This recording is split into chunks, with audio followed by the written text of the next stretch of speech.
All right, YouTube peeps. Welcome, welcome. We are just getting ready to get started. We still got 15 minutes. Hello from Canada. All right, so we're all set up to go there. Let's turn on Facebook.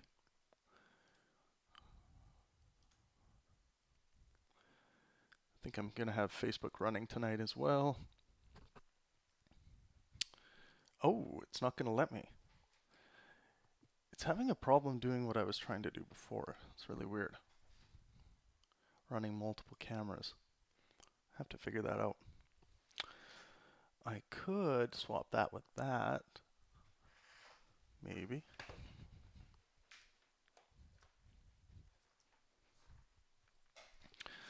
I am not going to mess around with that.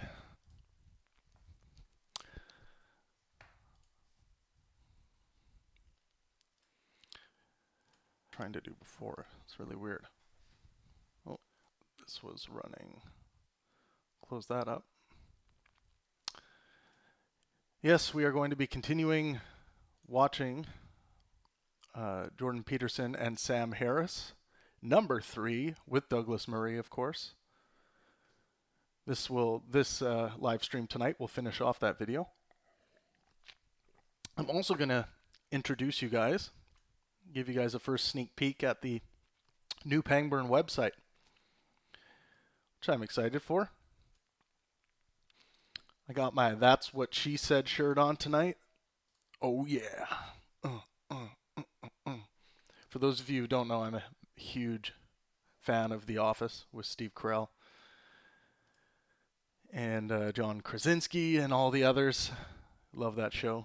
It's basically, I consider them all my co-workers in my fantasy. Let's see. Yeah, we still got 13 minutes. Thank you for those of you who showed up early. Share this live stream with your friends. Your friends, your family. Share intellectual discourse. It's basic. I'm trying to open this feed. Welcome, Matt Clark. Welcome, Martin. Welcome, Michelle. Holla, holla. Remember to like that, like the stream, guys. More people will see it on the channel. Awesome. Awesome sauce. I'm going to try. I don't know why. Why Facebook won't work at the same time anymore. Well, I'm going to have to sort that out, but oh well. We are live. Let's see. Okay, I tweeted out. Make sure you guys come over and follow me on Twitter. I'm at the Pangburn. I will follow you back. I like to engage with my followers on Twitter. So come to Twitter, engage. We need more reasonable thinkers on that platform. That platform is full of so much nonsense. I have to say a huge thank you to those of you who are on there now and engaging with my posts and standing up for truth and skepticism. I think it's very very important that we do that for everyone. Everyone should be awarded that. So bravo to those of you who have come on that platform. I know there's many of you that have exclaimed that it is a shit platform, which generally I tend to agree because of the how it's become this place where it just seems like people are trying to figure out who they're going to target next to try and ruin. I see that happening all over Twitter all the time, so I kind of make a case of it to be the person to be engaging with skepticism when a claim is made about someone, or if people are constantly dogpiling on someone and they're just being completely picked on, I will definitely be there if I notice it, to if there's a complete lack of requirement for evidence for claims, I will be there to stand up for people, definitely. We need more people doing that. Obviously, I can't be there all the time.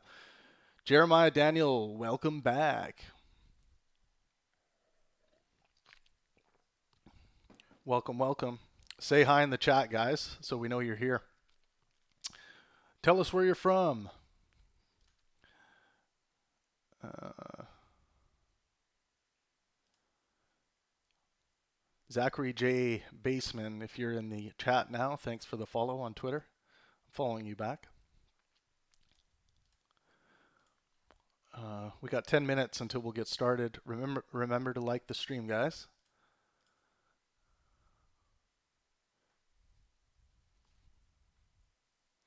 Yeah, Matt Clark, you are 100% right.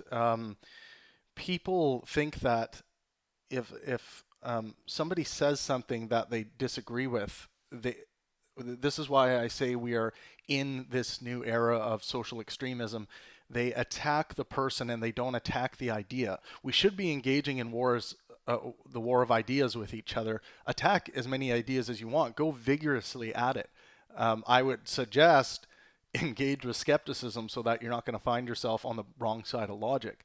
But this idea of just attacking someone if they do something that if they have an idea that you detest, a lot of people jump to the extremist idea that you need to crush that person, that you need to crush their life, and I think that is not going to have good moral outcomes generally. So that is why this next strain. I think that this is why I've been saying lately, and this is kind of my slogan moving into this next Pangburn phase, is that skepticism is the best foot forward to combat social extremism. And that is kind of the message I'm trying to put out there. The new Pangburn website is pang-burn.com. I'm going to put it in the chat here. So pang-burn.com. There's someone wanting a ridiculous amount of money from some Pangburn company down in Pangburn, Arkansas for the pangburn.com domain, but I kind of like this dash because a lot of the time when you say my last name Pangburn, people hear like Pangrum or they hear like they don't really get it. But I like Pang dash burn. I think it's I think I just like it, and I mean the new email system is going to be at pang-burn.com. But anyways, check it out. Let me know what you guys think of the website. One thing you'll find on there, actually, let me pull it up right now. Let's go to home. I'll show you guys what the home page looks like. You won't get the full page on this screen because it's kind of shrunk to fit the YouTube video, but I will just kind of scroll. It's got the whole YouTube feed here. It's got the new Combating Social Extremism Pangburn video. It has a couple videos featuring me versus Dinesh D'Souza and me versus Jordan Peterson. A couple of our challenge videos. For those of you who don't know, we have these shorter clips that have been taken out of our live events. So if you're into short clips and starting conversations with short clips, just go to the short clips section on the YouTube channel, and it's a great place to find some things where you can. It'll be like Jordan Peterson versus Travis Pangburn on the importance of religious necessity, or Jordan Peterson versus Matt Dillahunty on well-being. And you can sign up for the newsletter. You guys should go and sign up for the newsletter. We have about 8,000 on our newsletter, so become part of that. We're going to start using it more. You can also, there's a button there to become a patron. So you can see the podcast. All the podcast stuff's being updated right now. It's only updated as far as episode 28 on all the various podcast platforms. It doesn't have 29 to 43, but that's all being updated right now. I'm just really behind. I'm trying to do it all myself, which I think I can. It's just getting a handle on how what programs to use. There's a page dedicated to all of our past events, and there's a media page, which is essentially just the YouTube channel, all the all the channel. But I think what I want the media, I eventually want to do like who's mentioning Pangburn, what's going on in the media with Pangburn. That's kind of what I want the media page to be. And I also think I'm going to maybe write an article once a week on something that's going on in the world, or I'll choose an article, and that'll kind of be a blog for myself on the page. There's an About Us section, um, and it's got a giant shot of my ugly mug. And then it also has, you guys would be the first to see this. You won't see the whole equation on there, but basically I have what's called the Pangburn equation, which is in development, which is what my first book is about. And you guys can have a look at it and see if you can make sense of it, and send in your feedback, because I've had many minds weigh in on this. Some of the smartest minds in human history. I've been so lucky to work with them to kind of weigh in on my equation that I'm working on, which is essentially I'm trying to come up with this universal equation of how you ought to live, and what that process should be like, from a from basically just a human pleasure drive perspective. So anyways, there's a couple quotes on there and what Pangburn's all about. Uh, let's see. And then we go to the contact us page. We have one of our new emails, info@pang-burn.com. We have a contact us form, and then again, we have a newsletter sign up there as well. So yeah, I'm really happy with it right now. Let me know what you guys think. I think it's pretty sleek. It's fun. It's interactive. I like it. I like it in many different ways. So yeah, that's that so far. Again, let us know what you guys think. Um, let's see what we got going in the chat. 7:57. We got 3 minutes until we're gonna get started.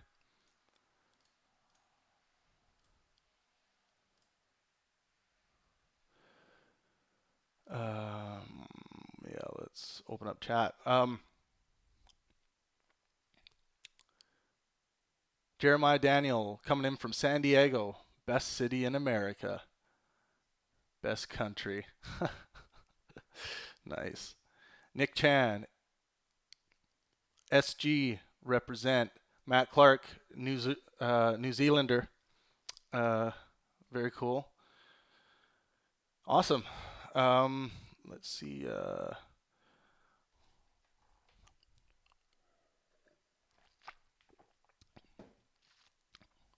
Right on.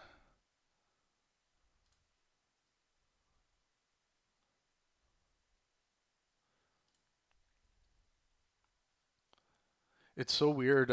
Twitter doesn't allow you to do video from, as far as I know, correct me if I'm wrong, but I can't find a way to do Twitter video from my computer. It only allows, like, I can't even do it through my Samsung. It only is allowing me to do it through someone else's iPhone, um, which I think is really weird.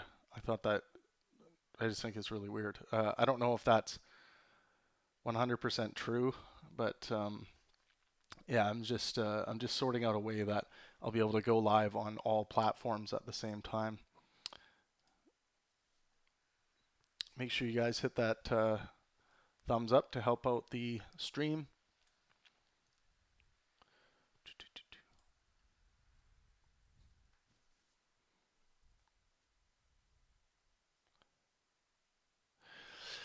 Jeremiah Daniel says, how can other people get more involved? Are you looking for contributors? If you are interested in helping and being involved, send an email to info@pang-burn.com. That's just our general email.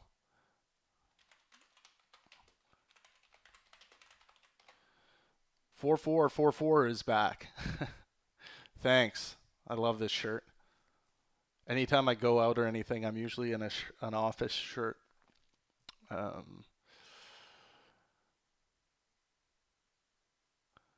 Jeremiah Daniel says, shouldn't the web page have a short description on the homepage? Yeah, I think that's a good idea.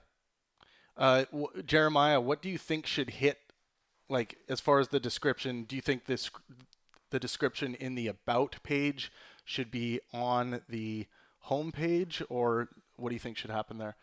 Let me know.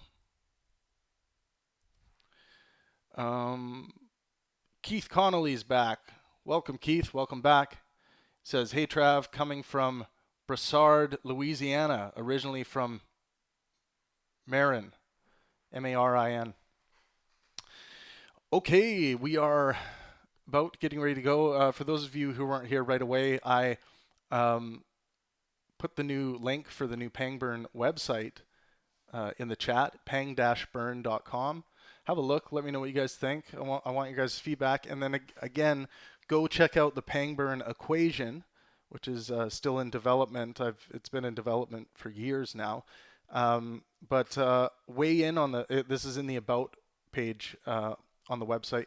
Weigh in on it. Send us an email and tell us what you think, or tell us what's missing. A lot of minds that I've worked with in the past have weighed in on the Pangburn equation, and I'm trying to piece together basically the way one ought to live equation, and that's going to be that is the topic of my first book. And obviously a lot of that has to do with being skeptical and understanding what's going on biologically as far as the pleasure drive is concerned. And you guys who listen to me all the time know I'm always preaching about the pleasure drive and how important it is.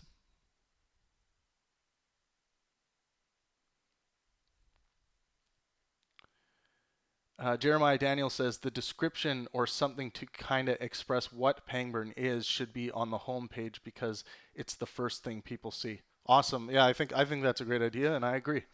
We'll try it out. Thanks, Jeremiah. Really appreciate that feedback. All right, should we watch some video? Jordan was just describing how when he came out in Canada and said, not so fast with these new laws that he perceived as being threatening laws to his ability to speak freely about certain things, including gender compelled speech and things like this. How Canadians were like, hold on, there must be something wrong with this guy, because Canadians usually just go along with their business and everything's fine, and Jordan's all of a sudden this guy that's putting up a blocker saying like, wait, you're going too far here. So that's where we are now. Remember to subscribe to the channel, guys. Hit that like button. It really helps the stream out. All right, let's get rolling here. Oh, and I will be giving away 12 Rules for Life by Jordan Peterson. 1 copy for 1 lucky winner. Just engage, try to promote interesting discussions in the chat, engage in the chat. We have some people returning who have already won that are already in the chat today. Yeah, just engage in honest, good faith discourse, and I will consider giving you a book. So let's get started.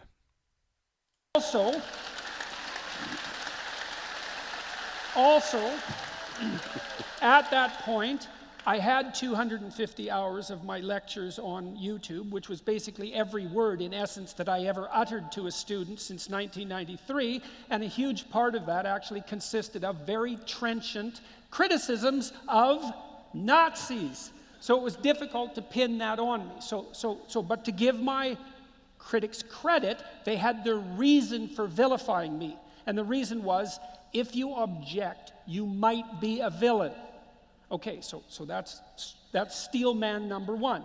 I'm not at least the kind of villain they think I am, although I might be some other kind of villain altogether. So then the next steel man issue is, the left has a place. Okay, so why? Well, here's why. In order to act properly in the world, you have to do things. Everyone agrees on that. And to do things, you have to do them in the social world. You have to cooperate and compete with other people. And when you cooperate and compete with other people in the service of valid goals, valuable goals, productive goals, you produce hierarchies. You produce hierarchies of competence and hierarchies of power. Those aren't exactly the same thing. But either way, you produce hierarchies, and hierarchies dispossess people. They dispossess people because the spoils go to a few. That's the problem of the unequal distribution of wealth. And because in any hierarchy of competence, a small number of people do most of the creative work. And these are ironclad laws. Okay, so the problem with hierarchies are necessary. But the problem with hierarchies is they produce dispossession. And the left, in principle, speaks for the dispossessed. I'm just going to jump on the chat here quickly. Off to a hot start. Zent says, sound like a UPB objective morality kind of thing. Ridiculous, in my opinion. Just an opinion. And then Jeremiah Daniel says, don't be a cunt. Zents29 says, having an opinion makes me a cunt. And then Isaiah says, what's your opinion on objective morality, Zents? And then Zent says, fuck you. It doesn't exist. Everyone just calm down.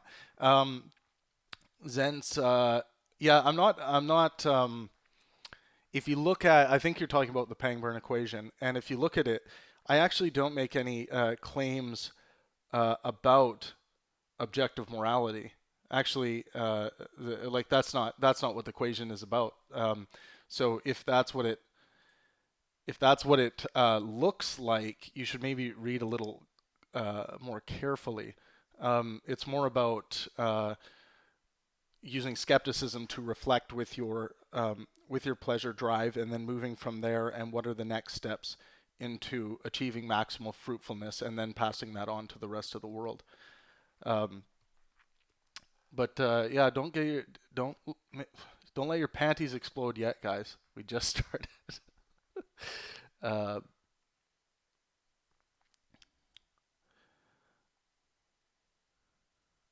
Zents, I was saying in general, I wasn't talking to you. Usually before Trav starts, he says, don't be a cunt. I had a feeling that's what you meant, Jeremy Russell said.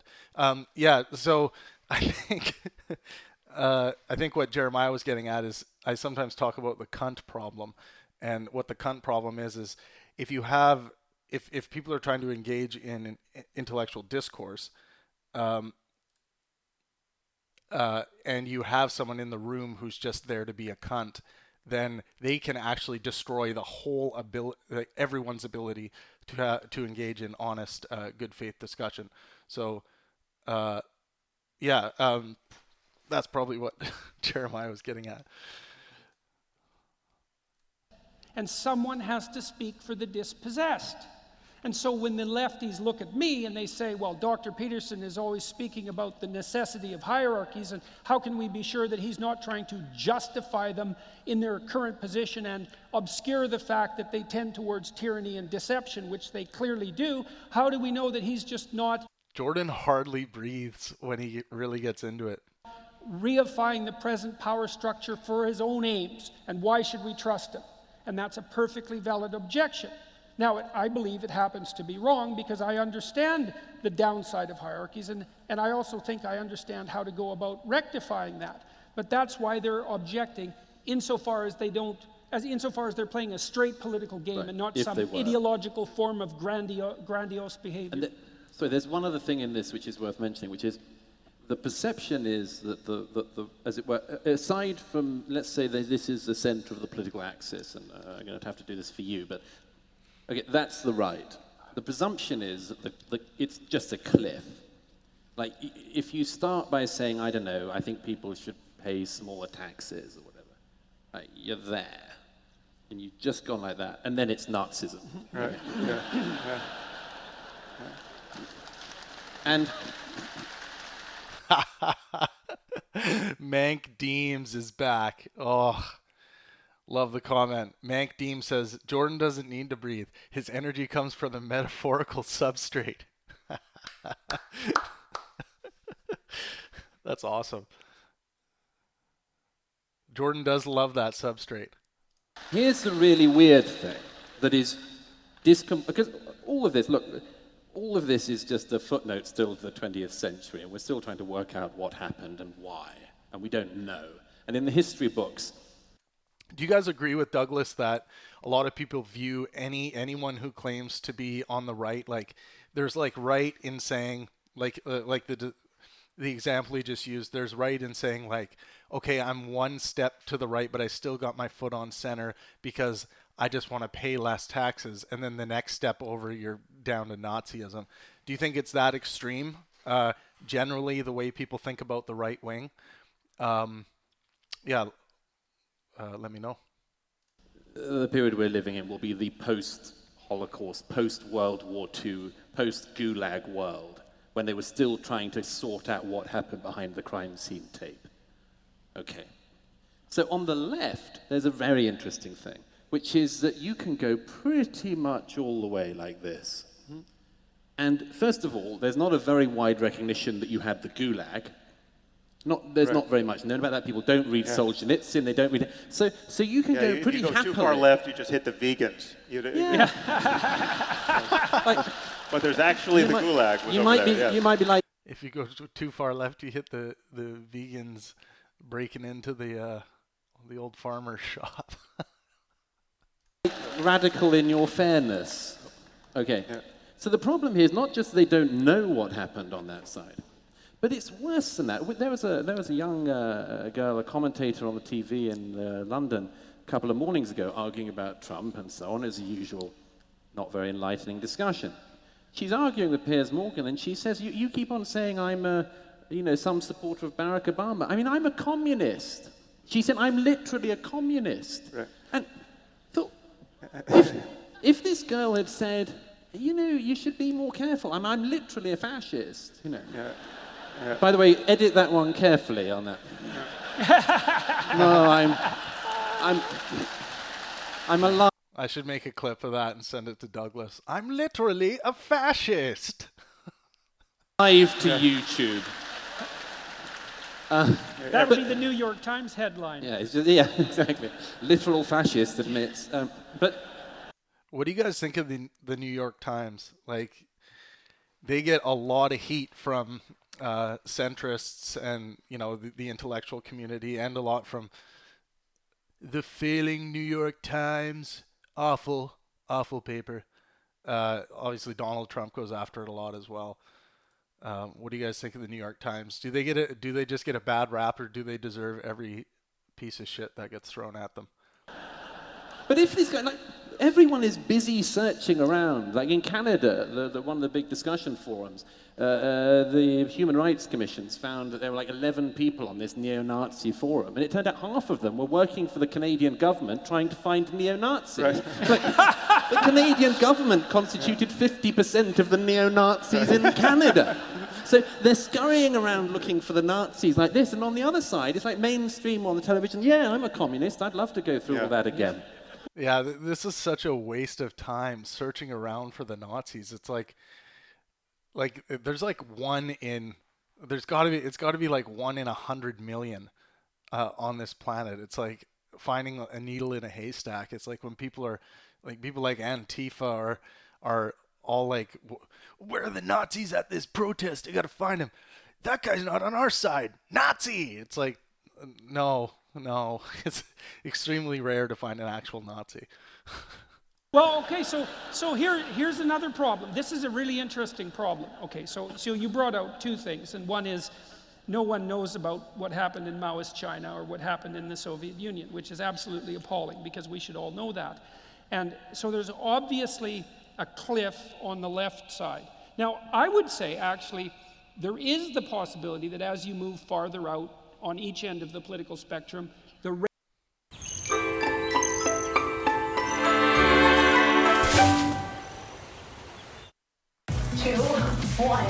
Please tell me it's tracking this. Hey, ladies! Rate at which you deteriorate accelerates, so it's not linear. I think that's possible. But having said that, that's also the case on the left. Now, one of the things we could say is, well, those idiot leftists should get their house in order because they won't differentiate themselves from their radical brethren. Okay, so now we might ask, well, why? We might ask two things. Why, and whose problem is that exactly? Okay, so the first issue of why is, well, people who are left-leaning have a hard time drawing boundaries. That's what makes them left-leaning. And I mean this technically, because left-leaning people are high in openness to experience, which is a creativity trait. So they like information flow, and they don't like borders between things. And they tend to be low in orderliness, so disorder doesn't disgust and upset them. Okay, so they can't draw boundaries, and that's why they're on the left. But boundaries have their problems, so there's some utility in people who don't like them. Okay, but the second problem is, and this isn't a problem that's only germane to the left. It's the problem of the damn 20th century. It's like, okay, when does the left go too far? Right. And the answer is, nobody knows. Like, with the right-wingers, you can tell, man. It's like, they make a claim of ethnic or racial superiority. It's like, box, Nazi. Right, and then you can see that this happens because even back in the 70s, when William F. Buckley was sort of the leading conservative, he put a box around the Ku Klux Klan and the John Birch types, and he said, I'm not you. But none of that's happening on the left. Okay, why? Well, they say, well, we stand for diversity. It's like, well, everyone likes diversity. And well, what about inclusivity? Damn right, man, let's include some people. Well, what about equality? That'd be good, Let's have some equality. It's like, okay, well, how much equality exactly? Well, then it's gradations, right? Well, equality of opportunity? Damn straight. Equality of outcome? Sounds good. How about no? Under no circumstances whatsoever. But, you know, I can't... Look, but here's the problem, man. You get somebody saying race or ethnicity group member X is detestable because of their group identity, and you think evil Nazi, but then you see someone say, well, I just wish that everybody could have an equal outcome. And what are you going to do? Are you going to punch them? That's what you're supposed to do with Nazis. No, you're not. You're going to think, oh, that's a pretty nice person. And it's like, just because you're nice doesn't mean you're good. And just because you stand for equality of outcome doesn't mean... It's actually a good point. Just because you're nice does not mean you are good. You can be... there was a lot of nice people, and just as the most obvious example, there are a lot of nice people who committed major atrocities against humanity during World War II and through many wars. It doesn't mean they weren't nice people in the sense of what you would identify as nice socially. Let's jump into the chat here. Thanks for chatting, guys. Remember to like this live stream. Hit the like button. You know you want to. Hit it. Jeremiah Daniels says, the New York Times still exists.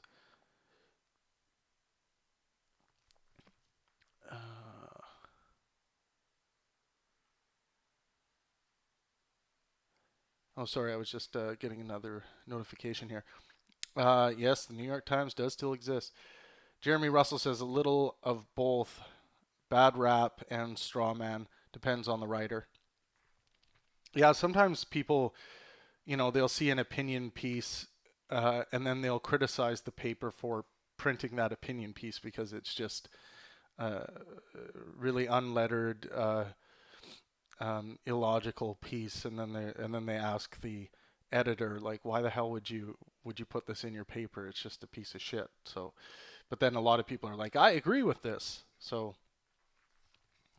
Jeremy Russell says, I know real Nazis. It's not that low. Well, I mean, statistically it is very low, but I mean, did you ask these people if they are actually Nazis, and did they claim they were? And does the way they act and what they believe actually line up with Nazism?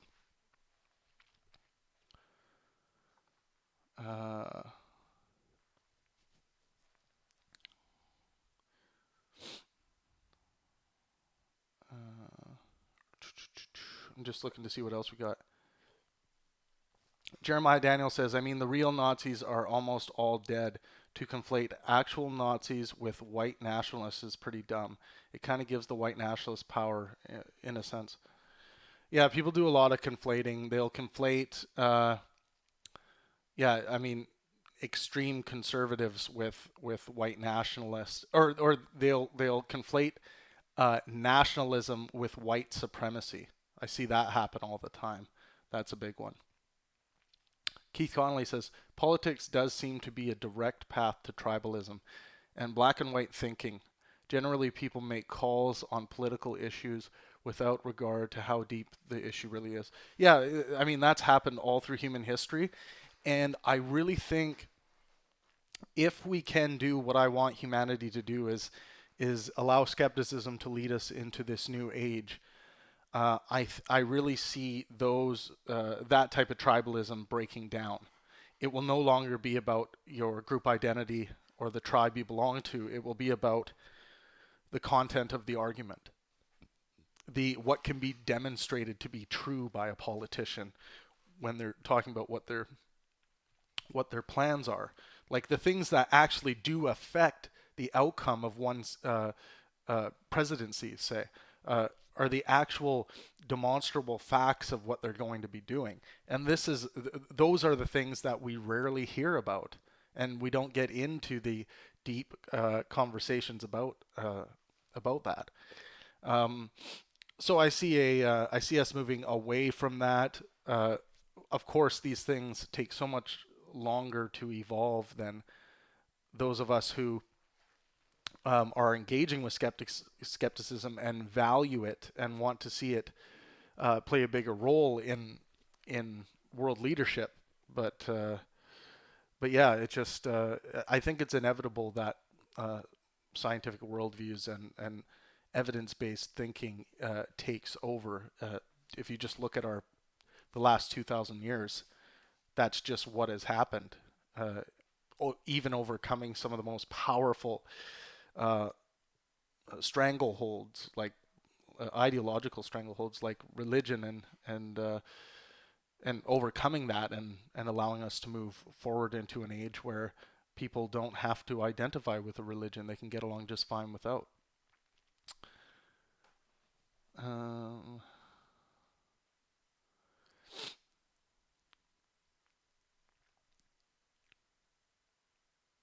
Let's see what else we got here. Okay, let's get back to it here.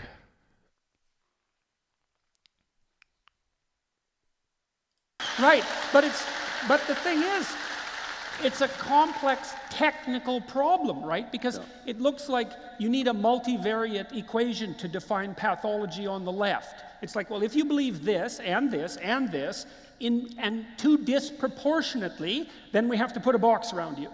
But it's not like someone wears a symbol on their damn shirt or tattooed onto their face that enables you to identify them. So we have a real structural problem here. We don't know how to box in pathology on the left. Yeah, no one knows, including the moderate leftists, but none of us know. An additional problem is that many of these issues may not have a solution that we can happily live with, right? So let's sharpen this up, and this is more in the interest of steel manning our critics. You take a problem like immigration.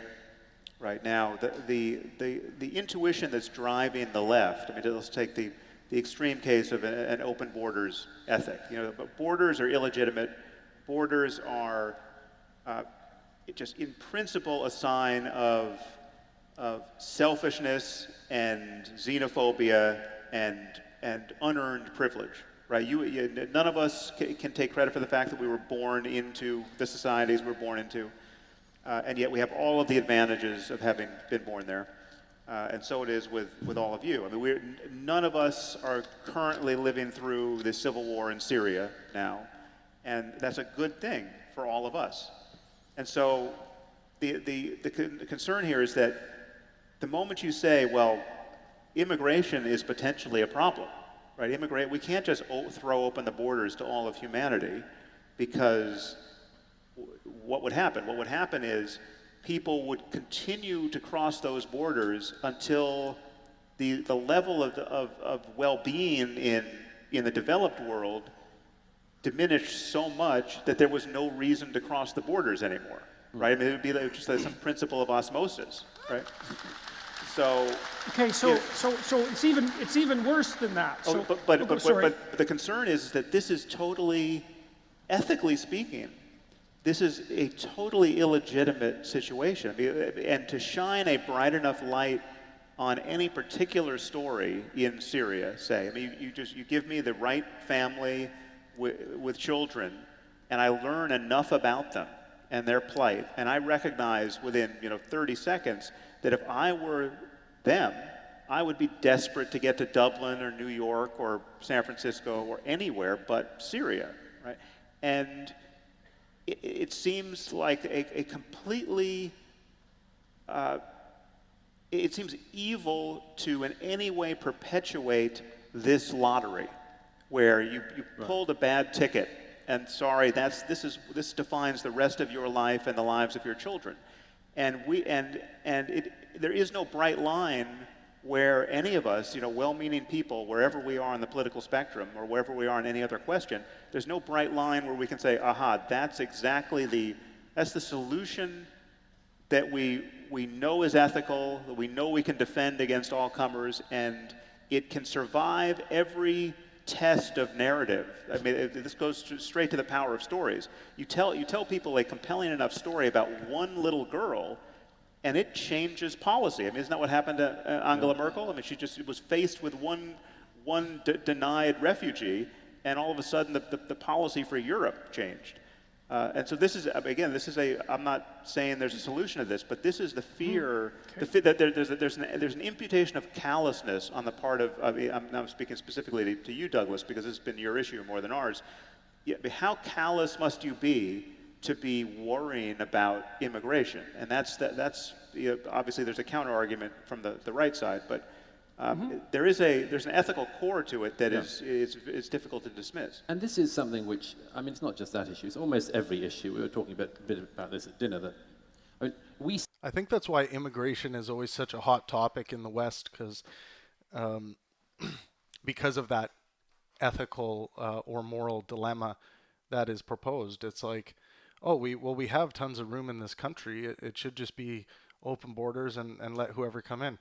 And I mean, to a certain extent, it makes sense if you can verify and keep track of the people who are coming into your country, so that, for not just like matters of like criminal matters, but for matters of just knowing who's in your country in case someone goes missing, or if something happens. Like you want to have documented people in your country. But it is the immigration issue is one of those issues where I see people who I would consider to be quite far left talk about, no, I think we need to stop this, this constant flow of people coming into our country. Or I'll see some people on the right saying, I love the economy that comes from having more people working and contributing to taxes in our country. So bring on the immigrants. It's an interesting topic. Let's see what we got going in the chat. What's up, Starman? Welcome to the chat. Random Nobody, welcome.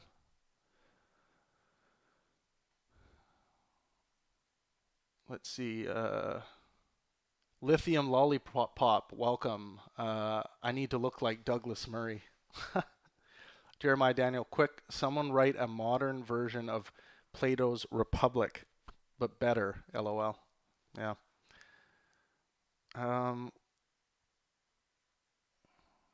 Okay, we went through tribalism already. 4444, everyone, thank you for commenting. Remember to like the stream, helps it out a lot. 4444 says, Sam seems to believe that more open borders would only diminish the quality of life in the more developed side. I feel like this is a slightly dismissive stance.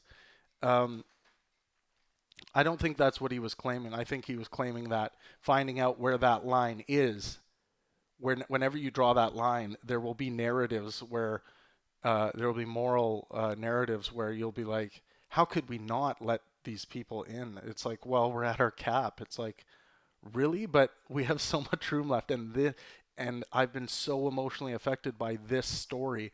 I just have to find a way to make it work. But then you start realizing there's millions of stories like that. So this is where the moral and ethical dilemma comes in.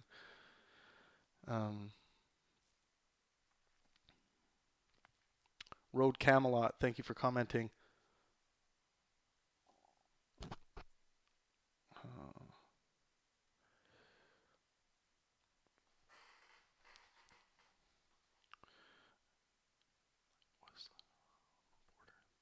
Jeremy Russell says, I don't know if any nation that has literal open borders, but I don't know the laws in every country. Yeah, I would say, I mean, Germany's got to be pretty close to that. I mean, I think anyone can just go there and start working. I know there are some countries out there. I think Germany's one that's pretty open. Communist Crapshoot, awesome name. Thanks for coming. You missed everything. The world has ended. Sorry, I'm just checking a couple notifications here. Let's get back to it. Remember to like that stream and remember to subscribe to this channel. Check out our new website, pang-burn.com, and subscribe to the newsletter. You can subscribe to the newsletter there, and we will be using that a lot more. I say we, I mean me and the little Oompa Loompas that help me run this show.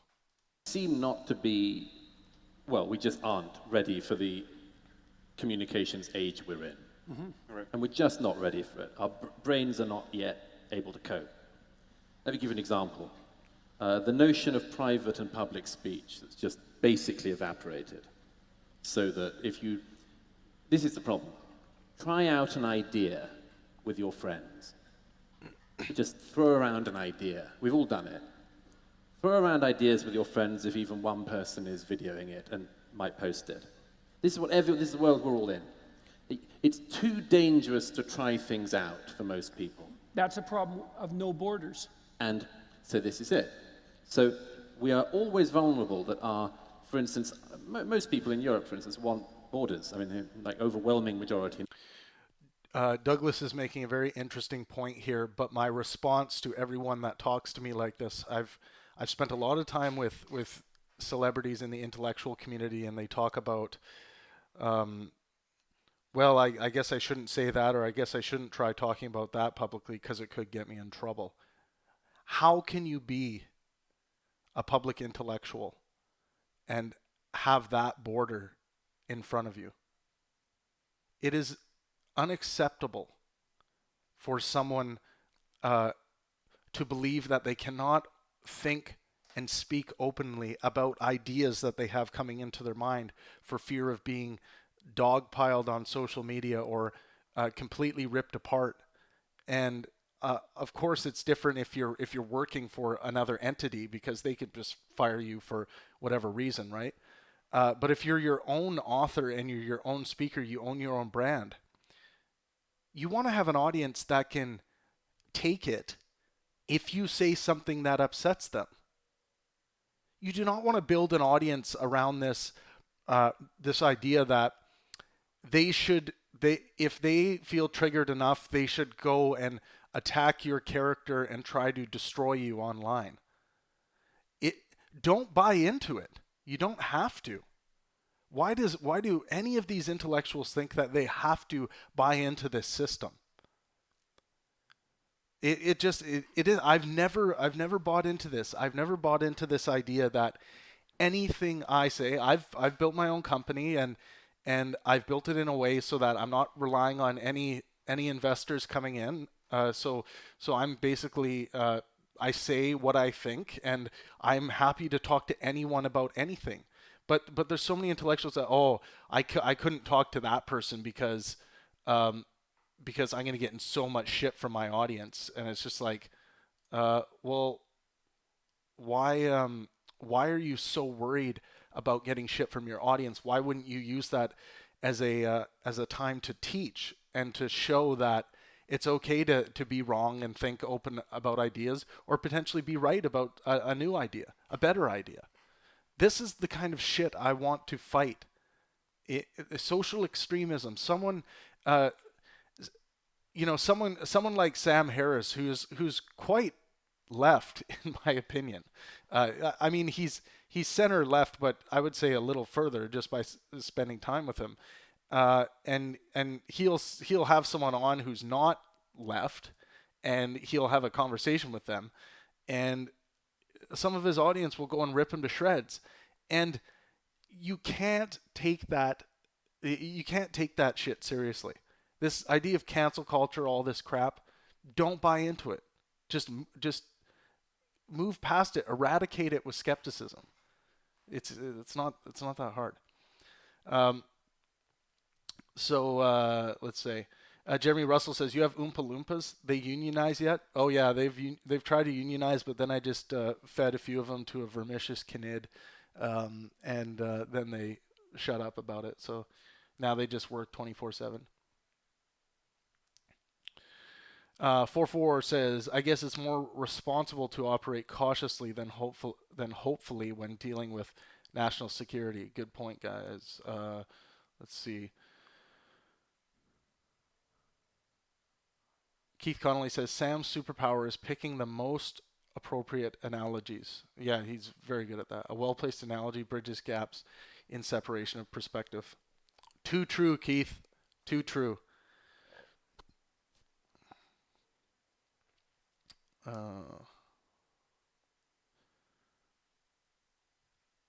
That's what stifles free thought and the evolution of ideas. Yes, it does. I assume you were talking to what I was talking about. Sorry. Oh, random. Nobody says sorry. OCD. What's up with the clock? It's just my clock. I think it's out of batteries, to be honest. I gotta get some. Jeremiah Daniel says, I feel like that's why philosophy has been going so slowly. Who was that Greek philosopher who lived in a bathtub and just didn't give a fuck about anyone? The cynic, I think. Zent says that might be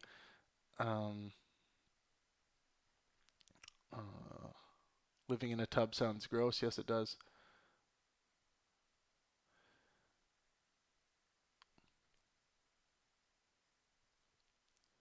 Okay, show. I don't know why this is being covered. Okay, I noticed there's something over on my screen. I don't know why it's doing that all of a sudden. I'm just gonna adjust this the screen in the my little video program here. I don't know why it's all of a sudden moved on me. Am I really gonna screw it up? Okay, there we go. Yeah, I don't know why that moved. I must have done something. We were a little bit closed off there. Okay, let's get back to it. How are we doing? Live stream, 53 minutes. Okay. Every country want there to be borders. But if you show them footage of somebody being turned away at a border that morning, we don't know what to do with it. We have abstract principles we need to abide by, we want to abide by, everybody wants to abide by it, but we don't know what to do in precisely this era. And I think we've just got to, among other things, work in all sorts of ways to find ways to think about this that are deeper than the ones we've managed so far. One of them, yes, is to cope with the idea of the unbelievable luck that we've all got. So Jeremy Russell just asked, Pangmer, do you do streamed debates ever? Okay, here's something I can announce, that for almost all of the upcoming Pangburn events that will be happening in 2020, they will be streamable in some way, shape, or form. I don't think they're going to be streamable in the city that it's going to be happening, because we obviously want to get people out. But if the event becomes sold out, we'll definitely make it available in those cities. Because in order to make these events financially viable, we do have to sell as many tickets as possible. But good news, my new business model really protects against any of these events being canceled, really.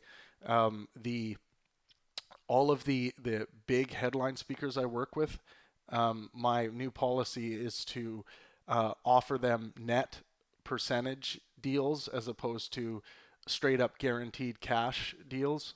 And that's how I'm going to attempt to operate for the future events here. And so far in the contracts I've got going and signed with certain speakers, they've worked with me on this, so it really takes away risk of cancellation. All ticket money and everything will be run through venues now, even if it's a conference or a festival. And that's a new policy. I want to keep all the money within that system. That way there is no chance of anyone never getting a refund or anything like that. Now, I was going to read something here. Oh, one thing I'll say as well is that probably next week I will be announcing the first live event of 2020, which I should be able to bring to you guys live streamed as well. And this is we're looking at this event for March. I mean, everything's basically firmed up for it, so really excited about that, but I'm not going to make any announcements yet as to what that event is. Unbelievable, Lark. And then the questions from that. If I'm lucky, what are my priorities? What are my obligations? What are my obligations? Because I'm lucky. What are my obligations? And some people say my obligation is to share my home with the rest of the world. In fact, it's not that. It's worse than that. Because I know lots of people who've taken in a refugee and things like that. Okay, and I have unbelievable admiration for them. That's really walking the walk. But it's a different thing. These are people who called your bluff when you said, "I don't see you taking in refugees into your home," and they said, "Oh, actually, there's one in the living room right now." Yeah. I always want to turn up to their houses with some refugees and say, "I've got yours." Right. And they go, there also aren't 50 in the living room. Exactly. Yeah. Right, and then okay. So let's elaborate on this a bit more. Okay, so the issue is borders exclude, right? And that's a postmodern proposition, or maybe you could take that even further, that borders exclude and privilege those within the borders. It's like, yes. Okay, so let's take that seriously. Now, part of the seriousness is poor, innocent children are hurt at borders. That happens all the time. Okay, the question is, are you willing to give up the borders? Now, let's think about what borders are. Your skin is a border. Okay, and your prejudice in protection of your skin. For example, you won't just sleep with anyone. You reserve the right to keep that border intact, right, and to be choosy about the manner in which it's broached. You likely have a bedroom. It probably has walls. You have clothing. You have a house. You have a town. You have a state. You have a country. And those are all borders. It's borders within borders within borders within borders. And you need those borders because otherwise you will die. So we could not be too hypocritical about the damn borders. It's like we don't know how to organize fragile things without putting boundaries around them. And you see that in Genesis, right? As soon as people realize that, I'm sneaking in a little religion here in case you didn't notice. As soon as people realize, they become self-conscious, they wake up and realize their vulnerability, the first thing they do is manufacture a border between them and the world. And we need borders between us and the world. And we pay a bloody price for borders. And I say those words very carefully. We pay a bloody price for borders, and it's often in the price of other people's blood. And so then the question might be, well, how should you conduct yourself ethically in a world where other people are paying in blood for your borders? And the answer that I've been trying to communicate to people is, get your damn house in order. Keith Connolly says, "Speak for yourself, Jordan. I'll sleep with anything that casts a shadow." Ooh, I've seen some weird-looking shadows out there. Bear as much responsibility as you can. Act as effectively as you can as an individual in the world. Because then you can justify your privilege. You can justify your luck and your good fortune. And maybe within the confines of your border, you can be more productive and useful than you would be in the absolute absence of borders altogether. And it seems to me that that's the case. And then we have to have a discussion, okay? The left doesn't like borders and the right is more fond of them, and they're both right. And so because we don't know how strict the border should be or how permeable it should be, it shouldn't be absolute, so nothing moves between borders. Everything dies then. But if the borders disappear, then we can't survive. So we have to have a discussion about borders all the time, and that's partly what we're doing here. We have to be more sophisticated about these sorts of things. Very few people end up getting held accountable for their own views in this matter, as among so many others. There's an enormous amount to gain by saying something that's wrong, and there's very little to gain by saying something that's right on this. Mm-hmm. I mean, it's just a world of suffering. Right. And look. That's a really good point by Douglas. Trying to point out the problems with borders and immigration from a moral standpoint, no problem. Easy. That's easy business. Trying to point to where, this is where the boundary is, and this is why it's right. That's where the outrage begins. Some of it probably righteous, but that's why it's such a polarizing topic to talk about. The problem with this, I mean, look, this is your area of politics more than it is mine, but these lines that are being put down on the left at the moment, of which this is one, these other ones that are now coming up, I mean, today's one, you can't now act a role that you're not. Scarlett Johansson, yeah. You can't pretend to be someone else. Like, this is a brand new rule. I'm talking about Scarlett Johansson, who was cast in the film as a transgender woman, I think. Well, a man who become a woman. It might have been the other way around, but it scarcely matters. Yeah. Oh, it matters. Oh, that's your fascist moment. Yes, that's my privilege talking. Well, it's interesting because that's actually a boundary too. That's actually a border too. It's another case where these things reverse in a perverse manner. But where did that one come from? Yeah, it probably came from the West Coast. Exactly. Yeah.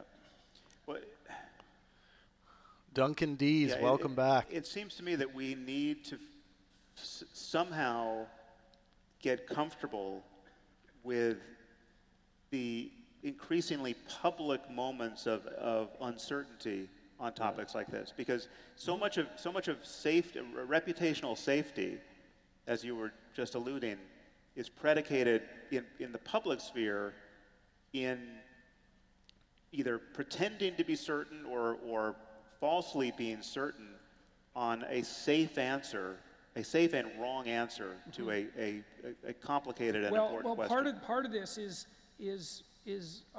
the pathology of basal instinct. And so, because the rule now is, if I feel sorry for you, I'm good.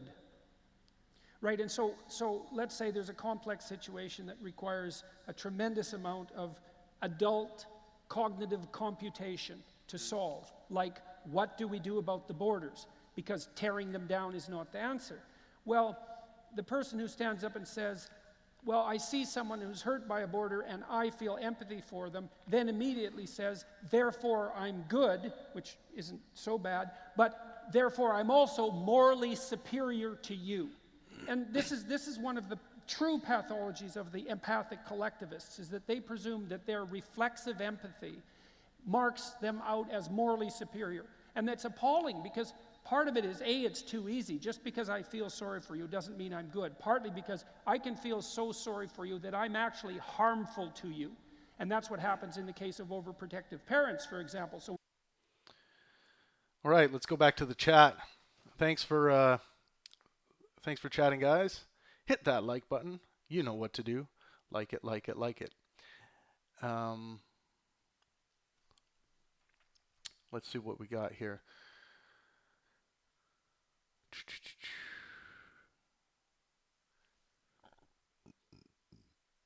Sorry, I just burped into the mic. Wagons Kill C. I think you're new to the chat. Thanks for coming. He speaks in just generality. You can't pin him down on anything. Oh, that must be talking about Jordan. Seems communist crapshoot says seems kind of stupid to have a debate between a religious psychologist and a new wave atheist. I don't know much about Harris, to be honest, on geopolitics. There is no new wave atheist or new wave atheism. Atheism is atheism is atheism. It's the same old atheism. It's simply the lack of belief in any gods.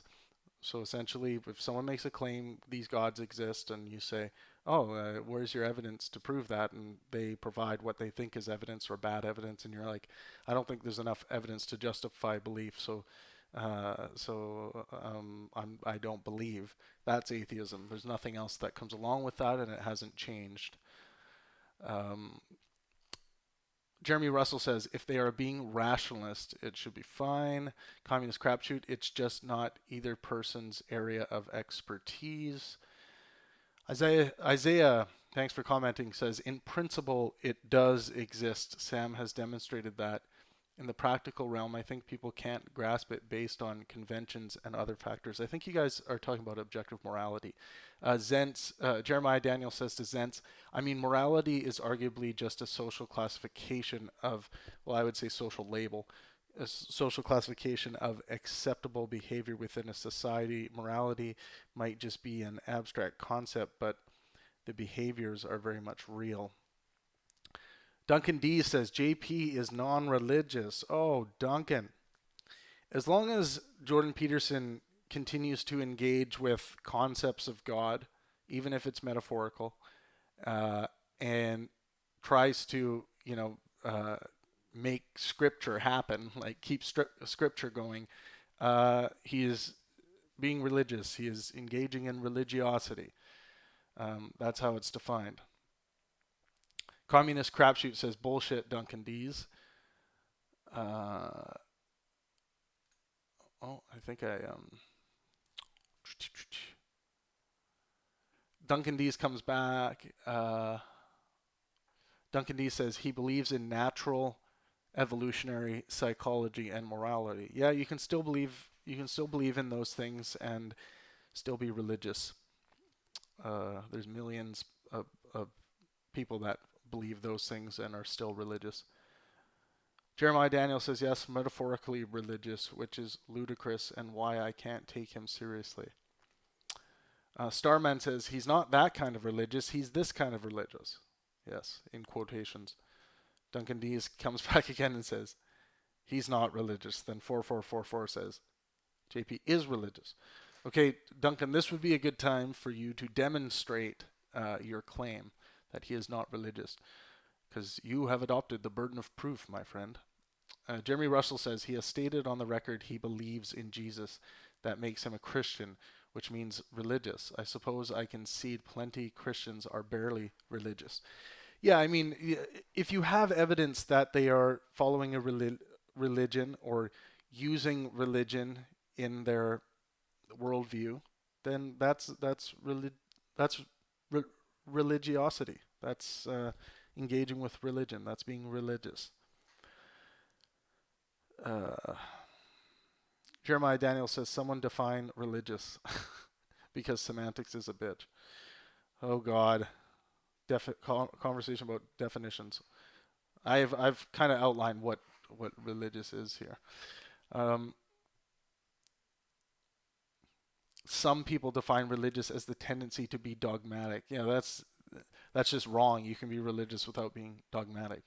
Again, it has to do with if you're engaging in a religion.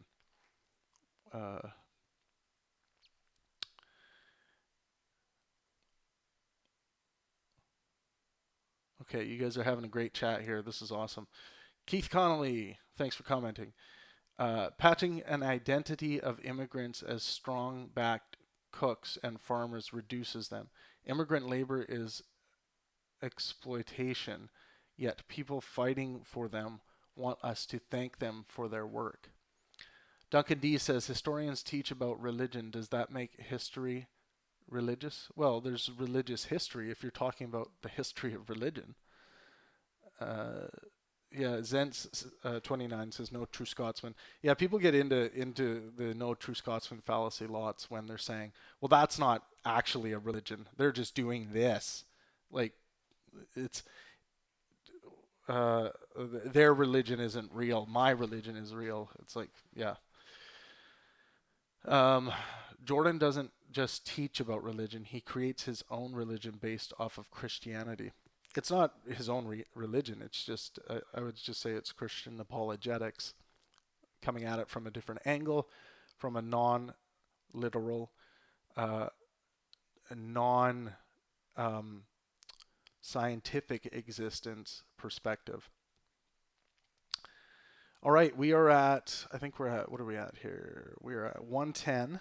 We're doing good. We'll get through this video today, which is awesome. Let's take a quick break. If anyone wants to call in through Skype, happy to take your call, or we'll just plow through some more video.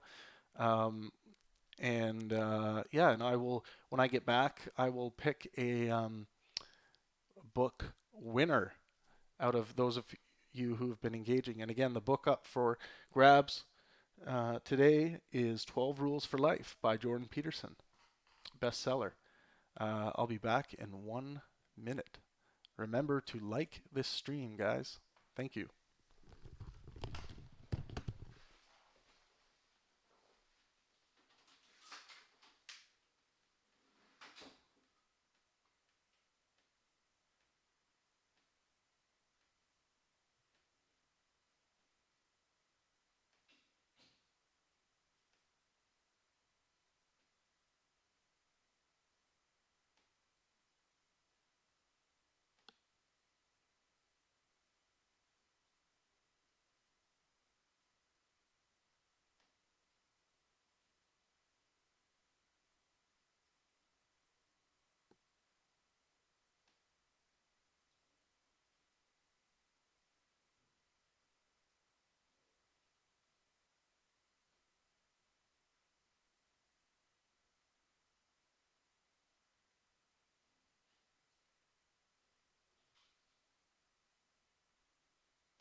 All right, I am back.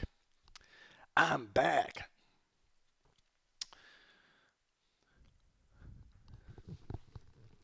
Okay, who claimed I go away for 1 minute and then it all falls to shit? Someone just claimed psychology is pseudoscience. My God.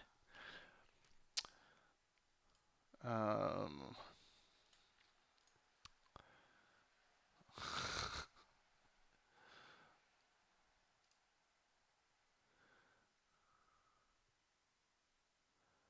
uh,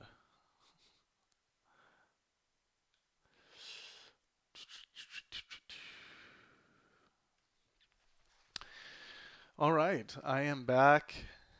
I am back in black. Okay.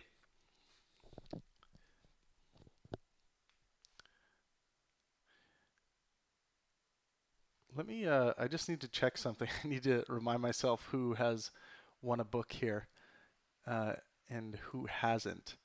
I just want to make sure I'm not giving out a book to someone who's already won. I'm just picking the book winner for tonight, guys. Hang with me just for a second here.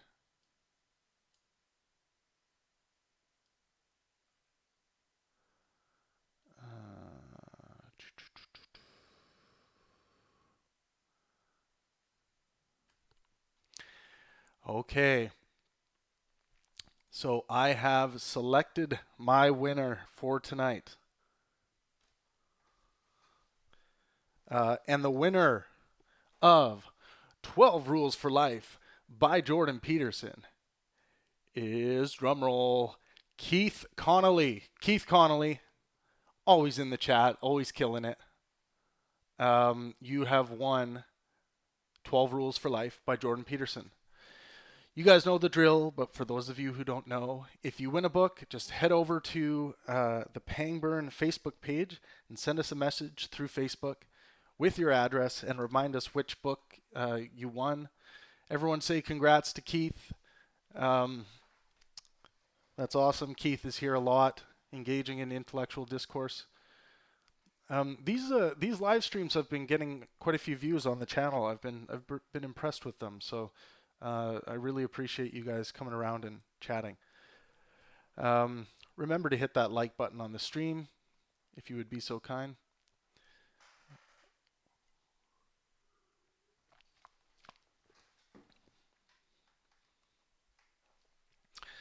All right.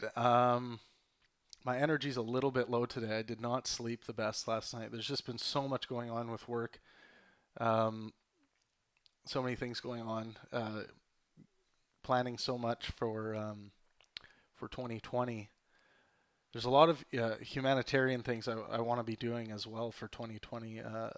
I'll start talking about that a little more, and some more information on that will be available on the website, and it might be some stuff you guys are interested in being a part of.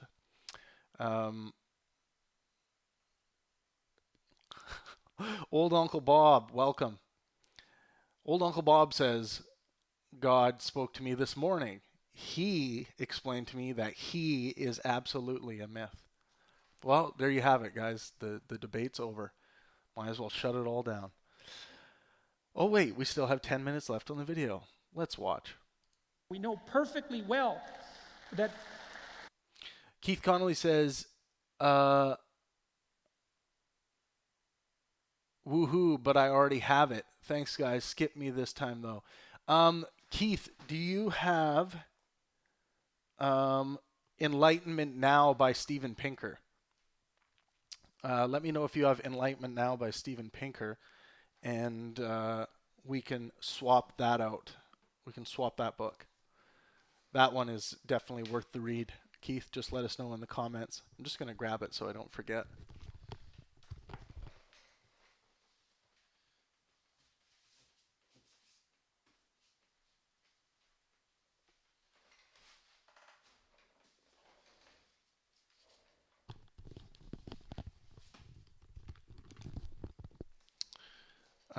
And yes, that was Enlightenment Now by Steven Pinker, Keith. Let me know if you have this book. God, it's a beautiful book. Like, just the feeling of it. It's hard to beat Pinker, honestly, when it comes to writing. Get the audiobook if you guys want to go that route, but you really have to read this book. It really it really puts to rest a lot of these ideas of how people think we are living in the worst time in human history. Okay, yeah, Keith, awesome. Bill Gates says, my new favorite book of all time. That's huge. Bill Gates right at the top. My new favorite book of all time. You can't really beat that for an endorsement. Welcome, Ted. Awesome, Keith. Well, that's the one you win tonight, and just make sure you send us a message through Facebook. All of you guys should be on Facebook, at Pangburn Inspire on Facebook. That's our main Pangburn page where we have all of our most interesting long-form discussions. So join up. If you have to create a Facebook profile just to join up, I think it's worth it. There's some great conversations that happen there. And follow me on Twitter at the Pangburn. I will follow you back. That's at the Pangburn.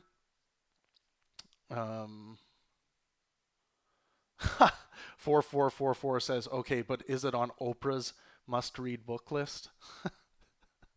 Something tells me it's not.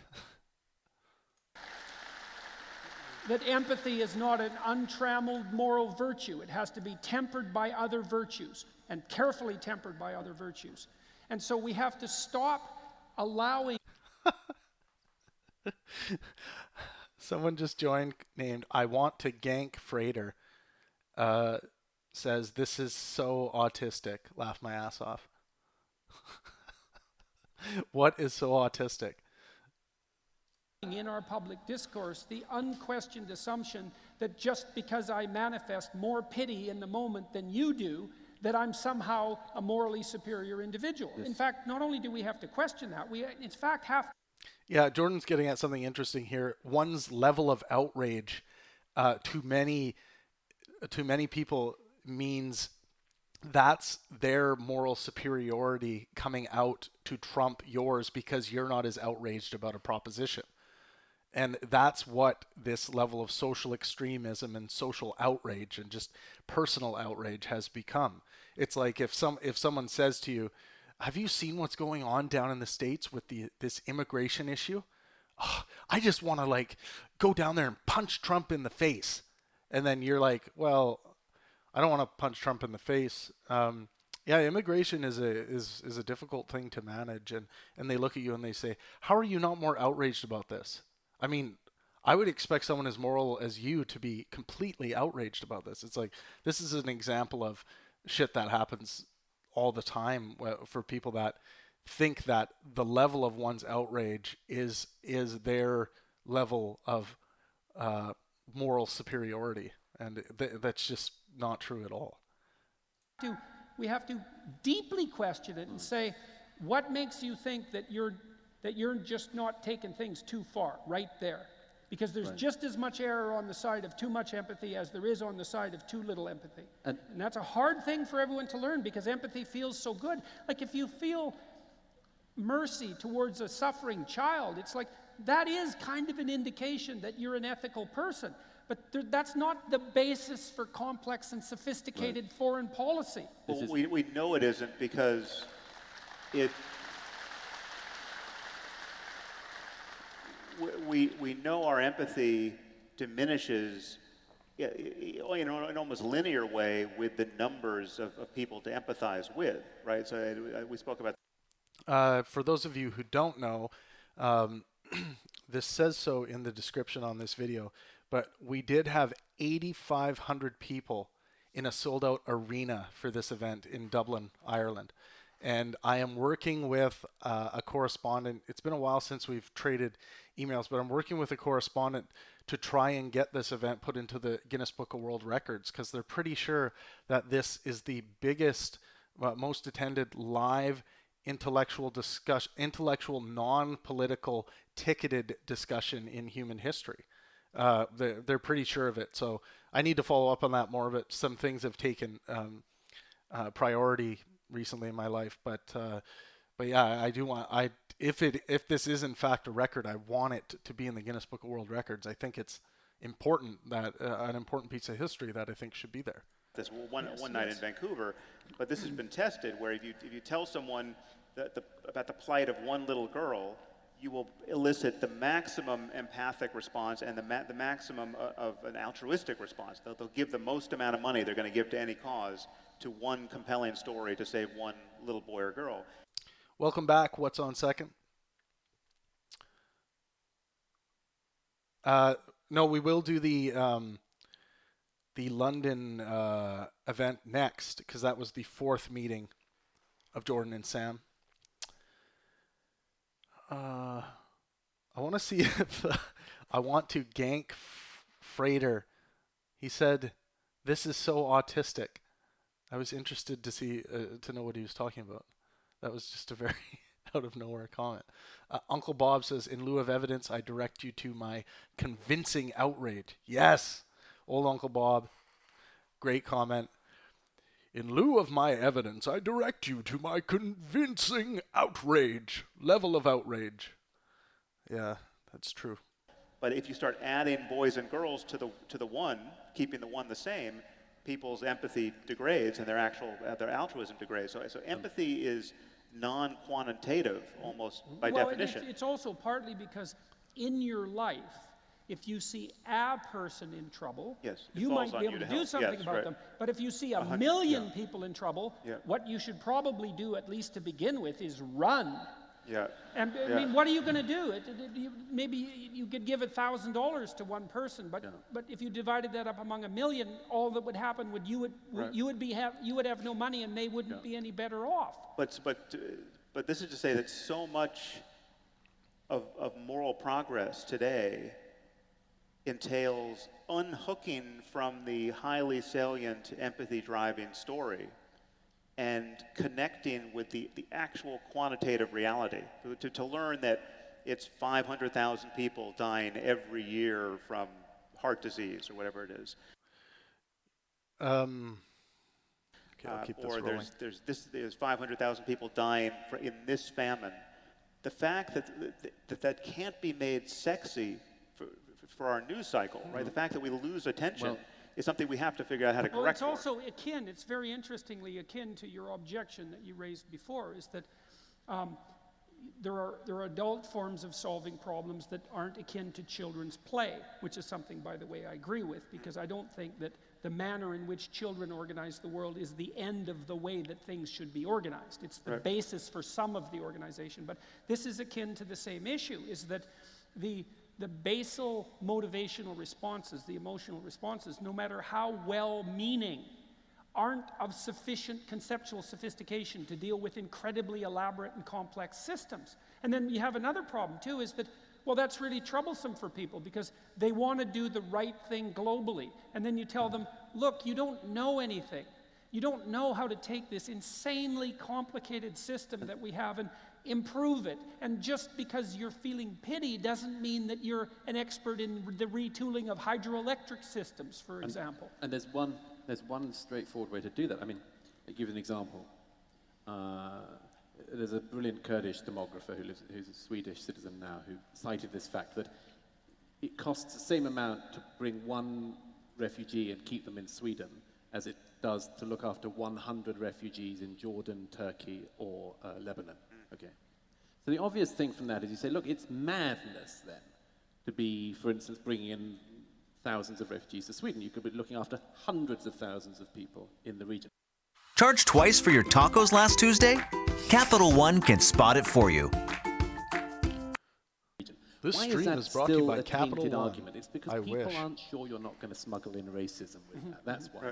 I think, are you sure you're not just coming up with this demographer stuff in order to... It's like you're smuggling in Hitler, like Yeah, the exactly. religious type smuggle in Jesus. You're going to start with NGO figures, and before we know it, it's Auschwitz. That's what they think. Right. But here's the thing. The shortcut solution to answering almost every single one of these problems is assume that your interlocutor has good motives. Yeah. Assume that they are being honest in the way that they're looking at it. And that's why I have say... a comment about that. Okay, so this is something I deal with in my clinical practice all the time. Okay, so imagine that you're naive. And then what you are when you're naive is someone who thinks you trust people. Because you think everybody has good motivations, which is some sense what Douglas is recommending. And they say, well, that's just naive. It's like, just wait a second, though. Because here's the developmental pathway. First, you're naive and you trust everyone. And then someone cuts you off at the knees. Or multiple people do. Or maybe you cut yourself off at the knees because you trusted yourself too much and you didn't take into account the malevolence that lurks in your heart and the hearts of others. And so that you get traumatized by betrayal. And then you become cynical.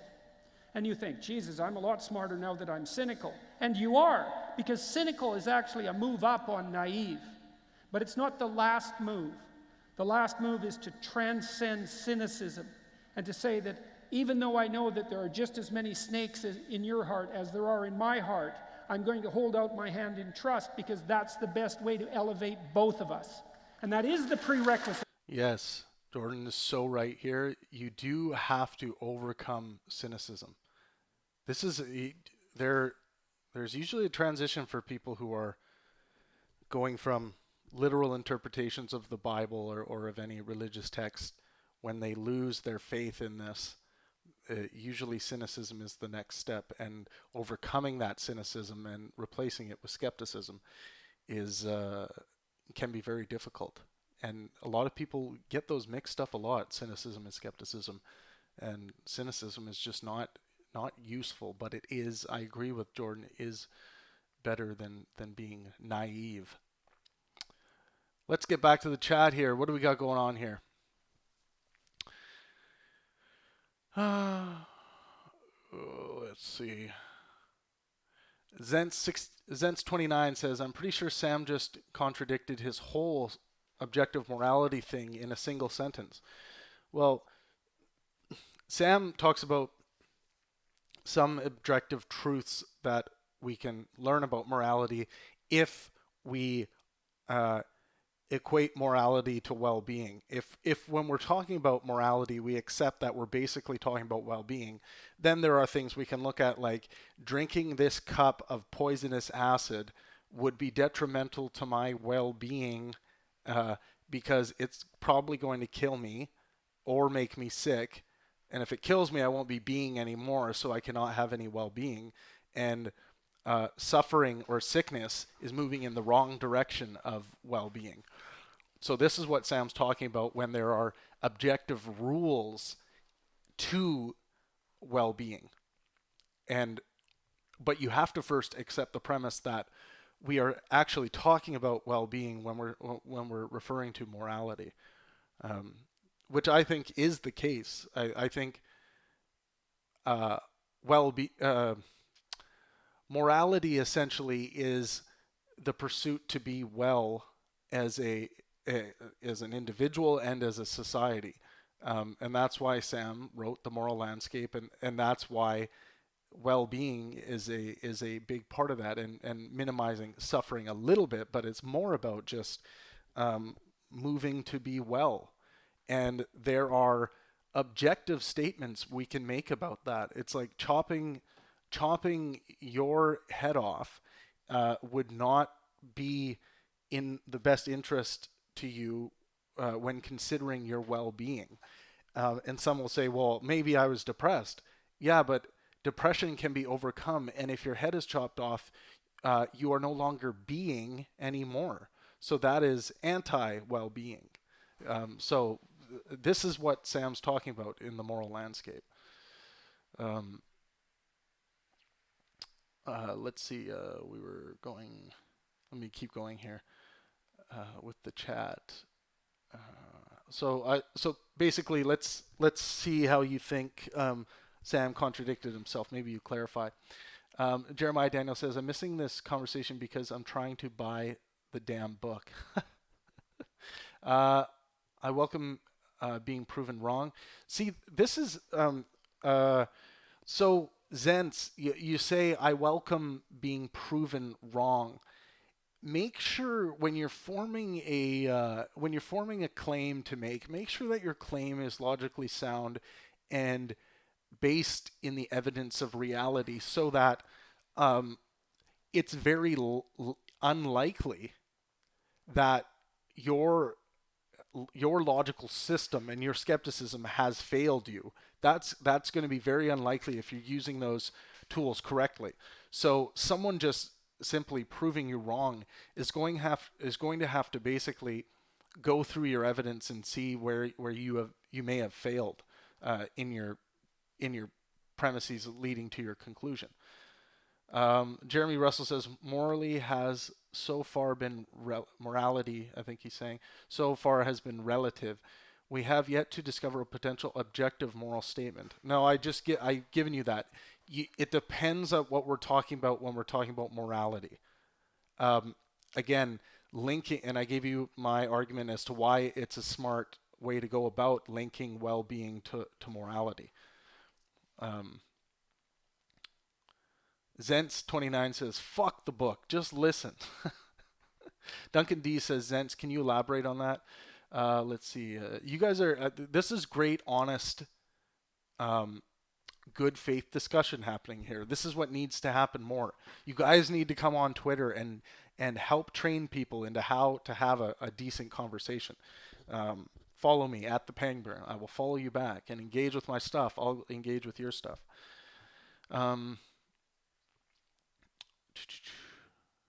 Communist Crapshoot says, should really have been a debate between philosophers or political scientists rather than pseudo-intellectual celebrities who are only famous for controversial opinions and drama chasing. Are you talking about Jordan and Sam? I mean, Sam, in my opinion, is one of the most important authors and I guess ideologues or intellectuals in the past 100 years, with his work, especially in the moral landscape, and just with meditation, bringing meditation to the public in an accessible way with his app, and yeah, I just think and his podcast is highly influential. I think he's a very good thinker, a good demonstration of how one ought to think about things. And Jordan is arguably one of the greatest clinical psychology communicators I think that the planet's ever seen. Even though you may disagree with him on God and what he's trying to do with this metaphorical idea of God. I mean, you should check out the self-authoring suite. You should check out Jordan's books. He's a very intelligent, important mind for humanity.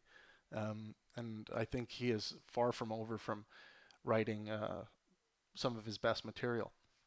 I think Jordan's struggling with coming to this conclusion that he's essentially holding the same position as atheists, because because the atheist position is that there aren't any actual, it hasn't been demonstrated that any gods do exist. So so Jordan definitely believes that. So that makes him an atheist by default. But he also says he lives as though a god exists, which is fine. That's still you can still be an atheist and live that way. And so this metaphorical truth version of God has nothing to do with atheism, actually. So yeah, I mean, Jordan is an atheist by my understanding of the definition.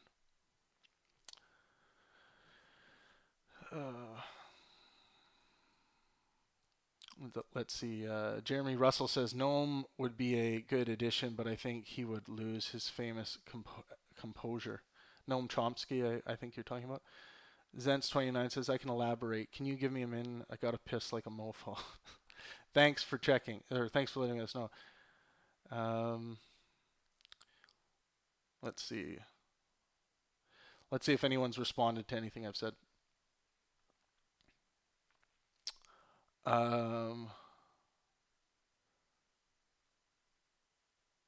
Jeremiah Daniel says, you haven't followed me back. What is wrong with me? Can you send me a DM on Twitter and I will be reminded, or tweet at me and I will remember.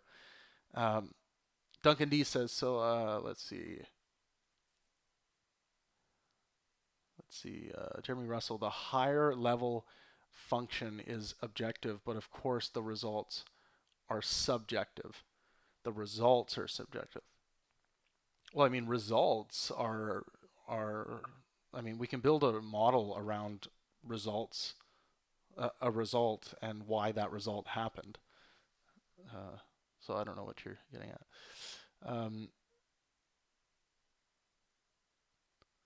I'm too much of a hot...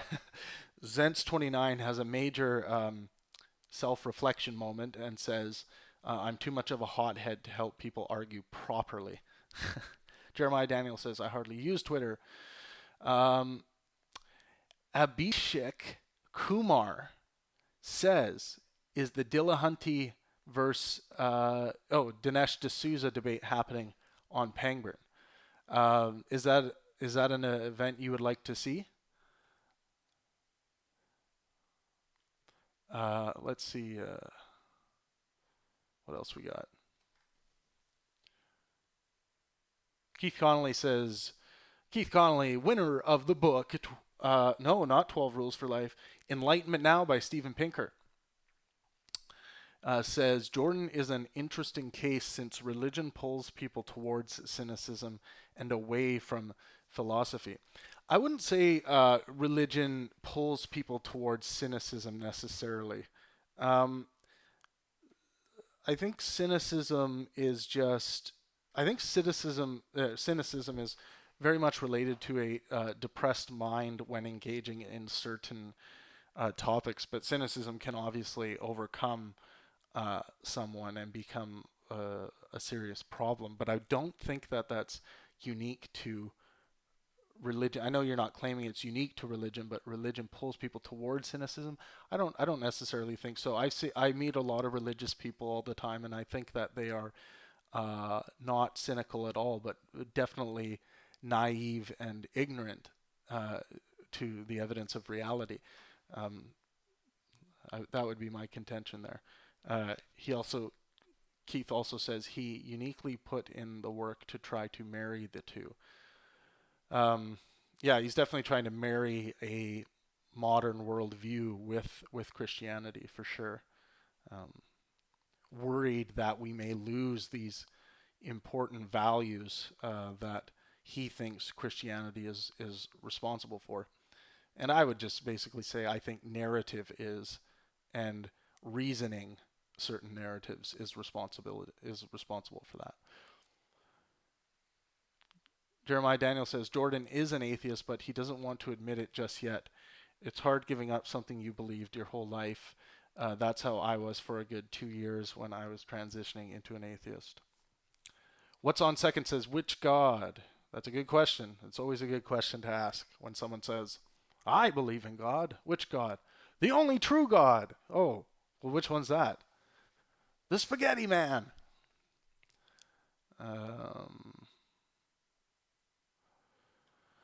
Keith Connolly,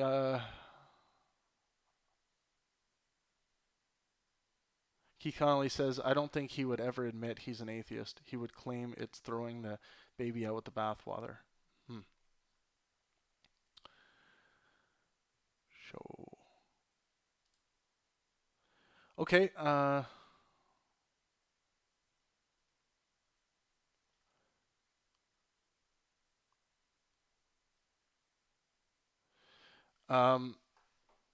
Abhishek said, I heard Dillahunty speak on his ACA channel that he's debating Dinesh. I'm not sure which channel is hosting it.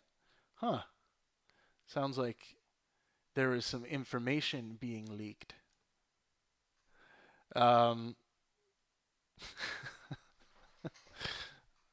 Yeah, people always expect me to say the flying spaghetti monster, but I just say Spaghetti Man.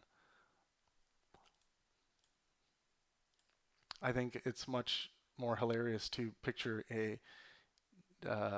just a spaghetti man in the sky rather than a spaghetti monster. All right, let's finish off the rest of this. The rest of this video. Let's do this, guys. Like the stream, like the live stream. I think most of you have. Right on. For a sensible discussion. Yeah. And to concede that, this is why I'm always going on about Aristotle on this, to concede that it's not between good and evil, but between competing virtues. That when it comes to something like the borders discussion, you're dealing with justice and mercy. You cannot only be driven by one of those virtues. Right. Mercy itself will lead you to hell. Yep. Justice on its own, blind, unseeing, can lead you to hell. Yes, exactly. Well, and so this also, and we're running very short on time here, so we should figure out how to wrap up. But this is also why your emphasis on truth and the emphasis on truth is so absolutely important, because you and I obviously differ on a variety of different things, and as Douglas does with both of us. But that doesn't mean that I think that you're a bad person. I don't think that. Actually, what I think and what I fervently hope is that some of the things that you think are wrong actually turn out to be right in a way that would be extremely helpful to me and everyone I know if I incorporated them. Like, I really hope that, because I'd rather not be stupid and wrong if I could help it, because then I don't have to wander into a pit. And so I'm hoping that if we can have a genuine dialogue and we can tell each other the truth, which is the crucial issue here, then I can find out what you know that I don't know, and that'll make me stronger and it'll fortify everyone around me. And that's the basis for the right and responsibility of free speech, right? You have the right of free speech, but that's so that you can be a responsible bearer of free speech, so that you can say the truth, so that you can set the world right and adjust the hierarchies and make sure the borders are properly functional. 4444 says, this is what a presidential debate should look like. Yes. Yes. I am sick and tired of intellectuals pussyfooting around and running away from opportunities to get political. You are the people we need in politics. Scientists, intellectuals. I argue with Lawrence Krauss about this all the time. And I'm sick and tired of all of these goddamn intellectuals thinking that their job ends when they write their book that has a drastic change in the world. Hell no. You have the brain you have. Put it to friggin' use to improve the well-being of the world in ways you could have never imagined. I want to see people like Sam Harris running for office. I want to see Jordan Peterson running for office. I don't care if Jordan has some weird idea about a metaphorical God. Listen to the way he really reasons and gives due seriousness to difficult topics. I want people who can think correctly and understand the importance of skepticism before adopting a proposition. Like this has to be the way forward. Skepticism, intellectual discourse, it has to be the way forward. And I'd never let these intellectuals off the hook when I'm talking to them about this. When they say, oh, I would just rather sit at home and record my podcast or write my book every once in a while. It's like, no, get off your fucking ass. You got the brain power. You got the hardware to really make a change. Not just like the change to the fans that you reach through writing your book. I'm talking change. Can you imagine if someone like Sam Harris was sitting in the presidency, speaking to the people of America and talking about well-being and being open to having further discussion about his propositions about or his proclamations about well-being, and imagine if that's the way America changed, like having those kinds of dialogues. It's like there's not going to be anyone in the news going out. What's going to be happening is the news will start turning to, okay, Sam mentioned this in his address to the nation about we are going to be spending this money and taking it out of this budget and spending it over here because I think it's the best foot forward when considering well-being in this part of our country. The best way to spend the money is from this perspective when considering well-being. And that becomes the dialogue in the news cycles instead of this fucking, how are we going to impeach this fucker we don't like that's sitting in the White House right now? How are we going to get at him? Let's not talk about the ideas that Donald Trump has that we hate. Let's just go after the person and kill him. Let's kill him. Like that's the attitude right now, and that's what I mean by social extremism. It's like we are needing intellectuals and skeptics running for office. And that doesn't mean that some people who are already interested in politics can't be intellectual or can't be skeptical. But engage in that skepticism. Don't buy into social extremism. Don't buy into this idea that you can't say certain things because it's going to piss people off. So fucking what? What the fuck? What happens when someone becomes offended? Nothing. They sit there with their arms closed like this. They might say something on social media. Who fucking cares? Like, it's just grow some fucking stones is what I'm getting at. And so that we can keep this thing going properly. And that is all dependent, at least in part, well, in large part on the truth, but also to some degree on this faculty that you described as rational. Because we're engaged in I know rationality isn't enough. That's my sense, but it's certainly an adult form of communication, and it's definitely the prerequisite to a discussion like this, which seems to me to be highly useful, and which I'm so happy that you're all willing to participate in, how strange that is, notwithstanding. Yeah. Yes, well, we've been shown various cards that had diminishing increments of time, and now they have just stopped showing us cards because we're totally incorrigible. I just want to reiterate what Jordan just said there. I mean, you all really are the occasion for this conversation. I mean, though you are in the audience and we're on stage, we very much feel that this conversation is with all of you, and we know the conversation continues in your lives. And again, it's just a tremendous honor to show up and meet all of you in this space. And so thank you for that. And I want to thank both of these men. We have never gotten together before like this, and it's a great pleasure to be confronted and cajoled and in your company. Likewise. Yeah. Thank you. Yes. Thank you, Jordan. Yeah. All right. Well, that was the end of the event, and I'll get back to the chat in a minute here. Okay. Now I'm seeing this. Now my OBS. I use OBS to mix the video for this. Now I just need to fix this window because now it's come back to normal.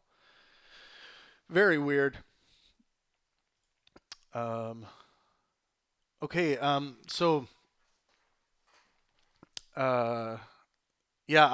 went with the big arena and venue, despite everyone thinking I was an absolute nutcase to do this. And I of course I'll admit I am to a certain degree because I take very big risks sometimes. I want to, but I think the world needs more risk takers. But this was a risk that really worked out.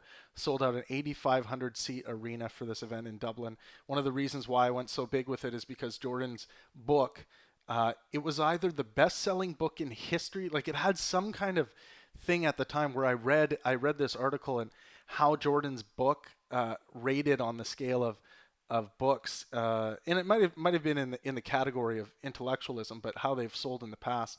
But this one really, this one I knew we were going to sell really well at this one, and it was very successful. And the company at the time, this is around the time that when we went back to Vancouver, I ended up firing. I had to fire all of my staff for just these terrible failings and really immoral behavior that was going on within the staff. A couple of them came to my attention and told me about it. But it was a very difficult time in that sense. But I was so proud of this event and how it came together. I'm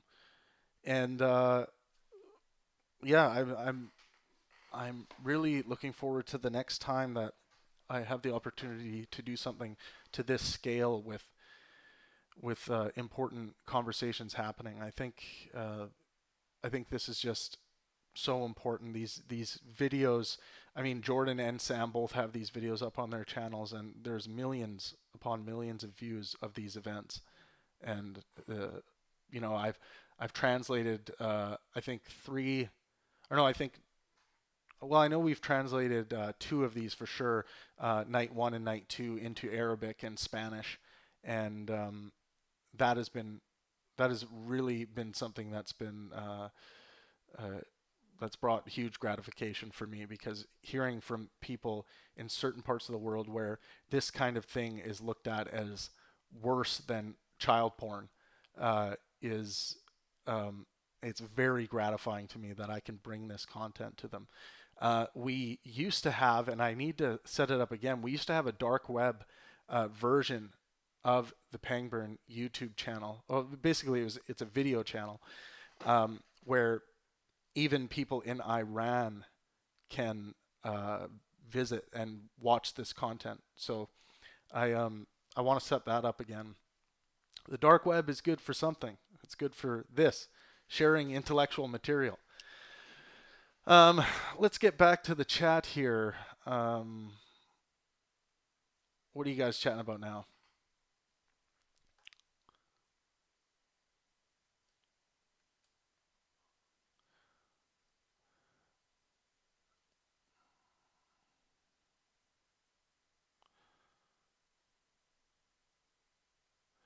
Right? Oh my God, political rants by Trav. We need a whole 2-hour discussion about this. Yeah, I think we do need to do that. I mean, 2020 is going to be an absolute fucking gong show, media gong show. This is going to be worse than 2016 because people are you know, people are just frothing at the mouth to want to get a piece of Donald Trump. And if you guys look over on Twitter, I called Andrew Yang out today on Twitter. He's a friend of mine. I've been sending him some messages recently, but he hasn't been getting back to me. But that's not why I called him out. I think I think his campaign is failing him. I think he is not taking enough opportunity to point out something Donald Trump is doing and how he would do it better. He needs to be going after Donald Trump. This idea of sitting back with your arms crossed and like, oh, I shouldn't be talking about Trump because if we're talking about Trump, Trump's winning. It's like, no, that is not going to work. That attitude will not work. There's a reason why Andrew Yang is sitting at 3% right now, and it's a fucking shame. And they need to get with the program. Like they need to be going after Donald every day, not in an extremist way, but in a way that is engaging in the war of ideas. And something I said today is that the Dems want to see their candidate going toe to toe with someone who holds ideas that they detest. This is what this is what your people want from you. So the reason why you're at 3%, it's a sham. Someone has failed hard. Someone is giving Andrew bad information because he should be doing much better right now with the ideas that he has and the attractiveness of some of his ideas. But the politics of it has been a goddamn sham. So, but there is time to fix this. This is why I'm getting on this stuff right now. Keith Connolly says, let's see, Communist Crapshoot says, I really doubt this chat would recognize an intellectual if they ran a Lyceum across the street. Zinger. Keith Connolly, leadership qualities definitely overlap with intellect. Yes. Kind of. There are great leaders in history that have low intellects, demonstrably low intellects. Zents29, are some people born with a neural network that is insufficient insufficient to process the world around them? Are some people just too fucking stupid to help? Well, no, as long as someone can learn the process of skepticism and understand logic, the rules of logic, which everyone can. This can be taught to 4-year-olds.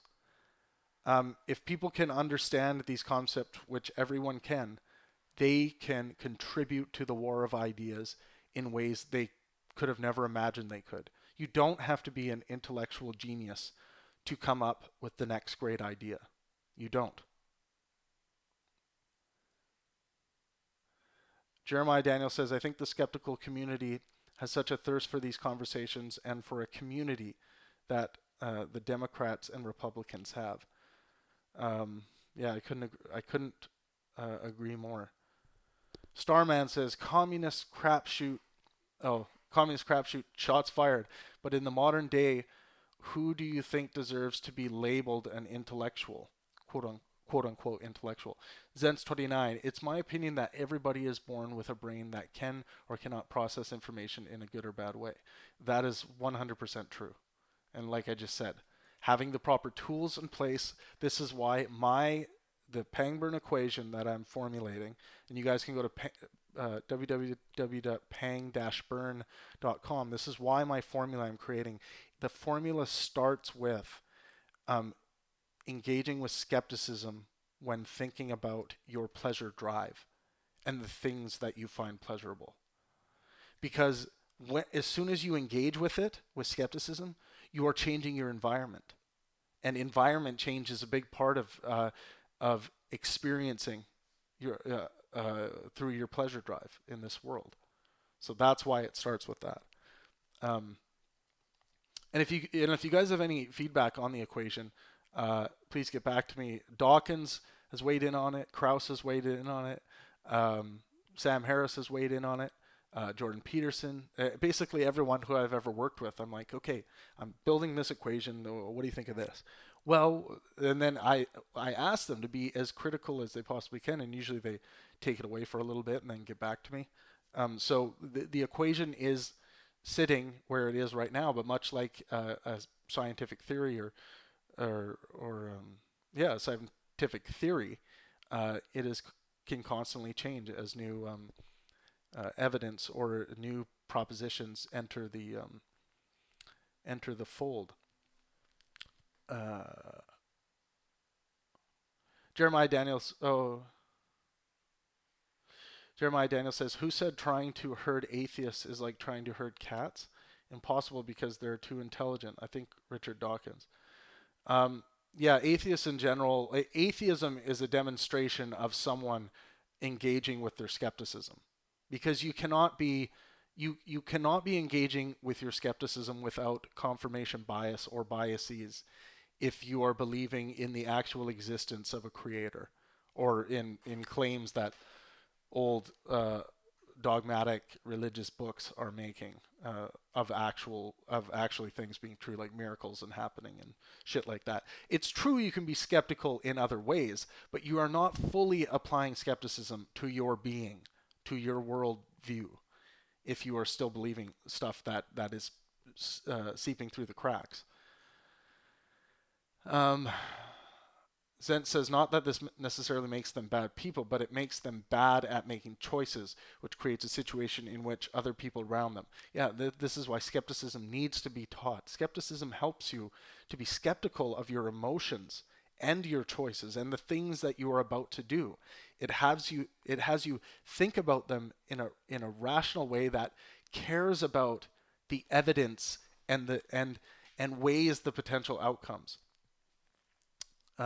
It is a way to, quote unquote, get ahead of the pleasure drive a step, but really it's happening to, and obviously you all know if we start talking about determinism and the reality of determinism, I am convinced by the evidence that everything is predetermined based on the laws of physics and just the natural laws that we find ourselves living within. But we must live as though we do have free will. And this is the process we're going through right now. Let's see what else we got. Duncan Dees says, Pangburn, why aren't you skeptical of objective truth? You mean just the label of applying objective truth to something? I am. And that is why when people say, what do you mean by objective truth? And if someone says, achieving 100% certainty. Well, I'm sorry, but I'm not convinced that 100% certainty is achievable. I am convinced that 99.99999999999 almost infinitely is achievable for certain propositions. But because of the existence of things like the matrix hypothesis, everything, like some people will use the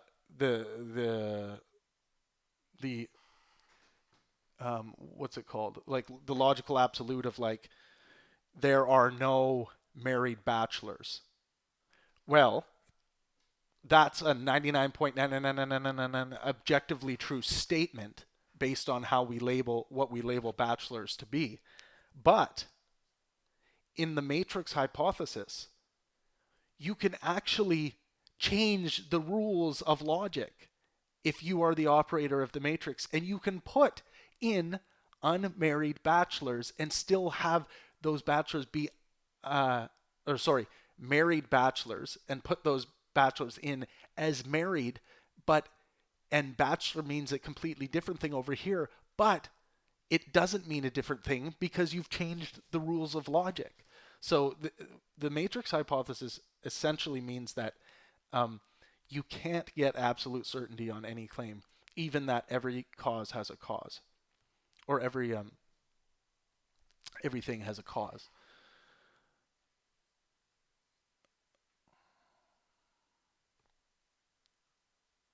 But anyways, you guys, thank you so much for engaging tonight. This has been really good conversation that you guys have been having. I think these conversations should be published in books, honestly. Like, it's just, this is the way, this is how people ought to behave and have conversations. It's brilliant. Yeah, thank you guys so much. What day? Let me see. What day are we at? We're Monday, okay. So we'll probably be back on Wednesday for another live stream. I hope you guys can all make it. I hope you guys share it with your friends and yeah, invite people, share it. Follow me on Twitter. Come and follow Pangburn on Facebook. Check out the new website, pang-burn.com. That's pang-burn.com. Join our newsletter.